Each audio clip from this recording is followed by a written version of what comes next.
Dobrý deň, moje meno je Otto Schuchmann, pracujem pre spoločnosť Redox NX, ktorá je dodávateľom polopodzemných kontajnerov fínskej značky Molok.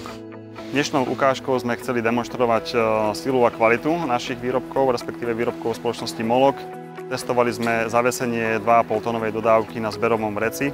Zberové vrece má štandardnú safety weight load na 1250 kg, dodávka váži zhruba 2,5 tony.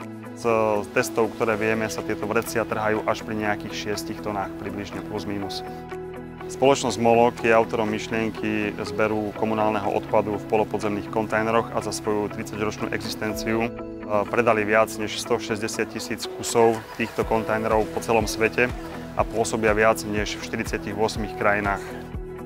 Za nás určite odporúčame všetkým mestám, samosprávam a obciam, rovnako aj developerom, aby investovali do originality, do originálnych kontajnerov spoločnosti Molok v prípade, ak chcú riešiť problémy s komunálnym odpadom a zber formou polopodzemných kontajnerov. Ako ste mali možnosť vidieť v tejto demonštrácii, originálne polopodzemné kontajnery Molok predstavujú najvyššiu kvalitu a odolnosť a zároveň najvyššiu hodnotu za peniaze.